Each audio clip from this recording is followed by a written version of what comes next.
प्रिय विद्यार्थियों, संस्कृत की परीक्षाओं में उत्तम अंक प्राप्त करने के लिए अव्यय का ज्ञान होना बहुत ही आवश्यक है, क्योंकि अव्यय से संबंधित कई तरह के प्रश्न परीक्षाओं में पूछे जाते हैं।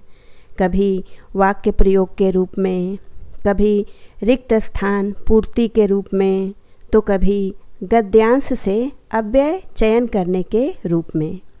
तो चलिए आज हम समझते हैं कि अव्यय क्या होता है और इसका वाक्यों में प्रयोग किस तरह से किया जाता है। पहले हम समझेंगे कि अव्यय कहते किसे हैं। अव्यय वह पद या पद्यांश होता है जिनका रूप किसी भी लिंग, पुरुष, वचन, विभक्ति या काल में परिवर्तित नहीं होता है। हर स्थिति में वह एक समान बना रहता है। बच्चों, आप लोग देखते होंगे कि संज्ञा, सर्वनाम और क्रिया के रूप पुरुष, वचन, विभक्ति और काल के अनुसार बदलते रहते हैं, लेकिन अव्यय ऐसा नहीं है।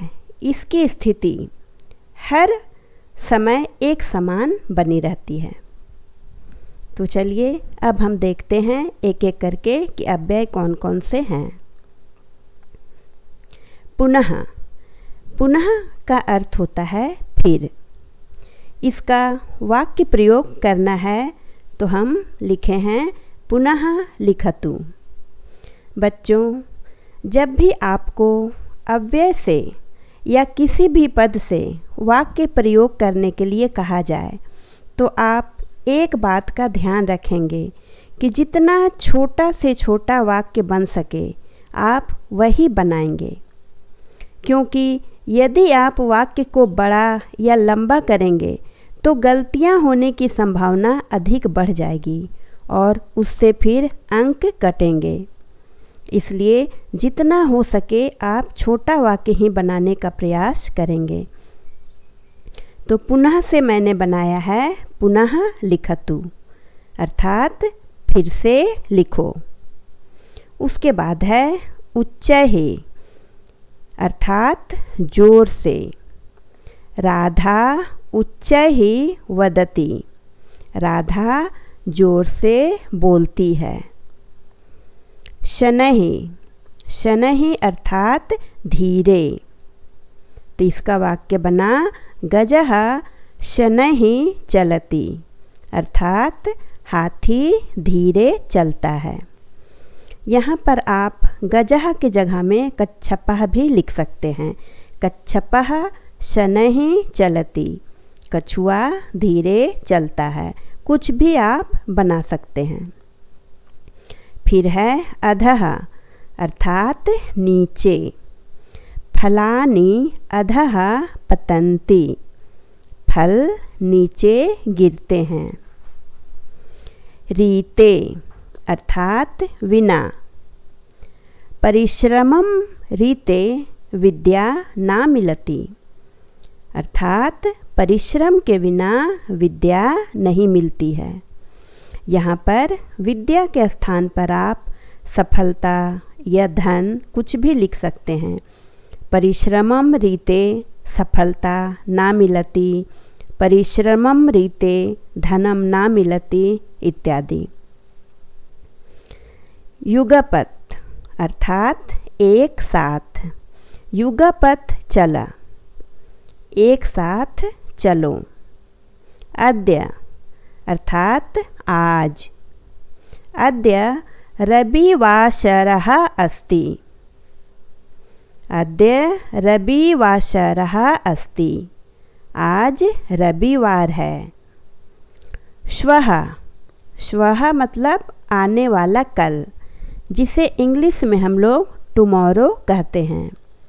श्वः सोमवासरः भविष्यति, कल सोमवार होगा। ह्यः अर्थात बीता हुआ कल, जिसे यस्टरडे कहा जाता है। ह्यः शनिवासरः आसीत्, कल शनिवार था। सायं अर्थात शाम, सायं मा गच्छ, शाम को मत जाओ। फिर है चिरम अर्थात बहुत देर तक, सा चिरम पठति, वह बहुत देर तक पढ़ती है। यहाँ पर आप ध्यान देंगे बच्चों, यहाँ जो मैंने चिरम लिखा है इसमें माँ हलंत है और यहाँ पर राम में अनुस्वार लगा दिया गया है। तो ऐसा क्यों हुआ? आपको याद होगा बच्चों कि मैंने आपको पहले पढ़ाया है कि माँ हलंत के बाद अगर कोई व्यंजन वर्ण आता है तो माँ हलंत के स्थान पर अनुस्वार लगा दिया जाता है। तो यहाँ पर चिरम के बाद आया है पठति, यानी कि प, जो कि व्यंजन वर्ण है, इसीलिए यहाँ पर माँ हलंत ना लिखकर उसका अनुस्वार कर दिया गया है। और मैंने ये भी बताया था कि अगर पद को अकेले लिखना हो, जैसे कि यहाँ पर लिखा गया है, तो वह माँ हलंत के साथ ही लिखा जाएगा। इसे आप ध्यान देंगे। आगे है ईशत अर्थात थोड़ा, ईशत विरमा, थोड़ा रुको, थोड़ा ठहरो।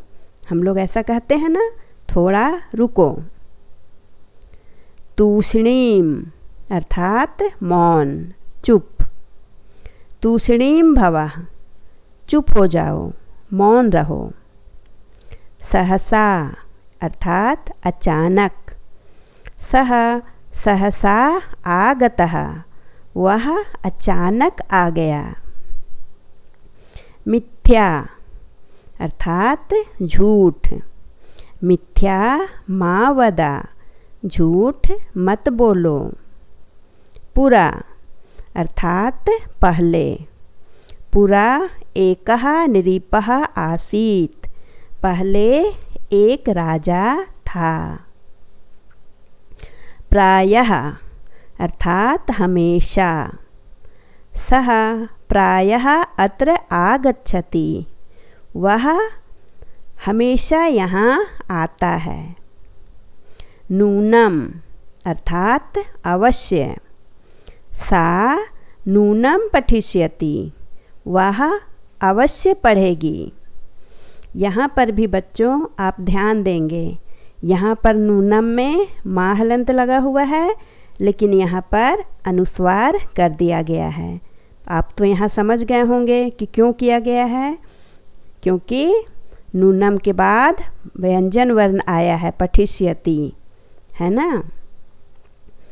आगे है भूयः अर्थात पुनः, फिर, भूयः पठतु, पुनः पढ़ें, फिर से पढ़ें। खलु, यहाँ पर आप ध्यान देंगे, खलु और किला, ये दो जो शब्द हैं इनका प्रयोग लगभग एक ही अर्थों में किया जाता है। हिंदी में हम लोग जो बोलते हैं कि है ना, किसी बात में हम लोग ऐसा कहते हैं ना कि वह खेल रहा है ना, वह राम ही है ना, इस तरह की बातें करते हैं। तो उसी अर्थ में इन दोनों पदों का प्रयोग किया जाता है। कहीं पर खलु का प्रयोग किया जाता है और कहीं पर किला का। तो देखिए, एषा लता खलु, अर्थात यह लता ही है ना। फिर किला का है एषः रामः किला, यह राम है ना। तो इस तरह के अर्थों में खलु और किला का प्रयोग किया जाता है। तो आशा है बच्चों आपको अव्यय, उसके अर्थ और वह किस तरह से प्रयोग किया जाता है वाक्यों में, यह अच्छी तरह से समझ में आ गया होगा। अब आप इसका अभ्यास करें ताकि आप परीक्षा में अगर ये पूछा जाए तो आप आसानी से उसका उत्तर देकर उत्तम अंक प्राप्त कर सकें। धन्यवाद।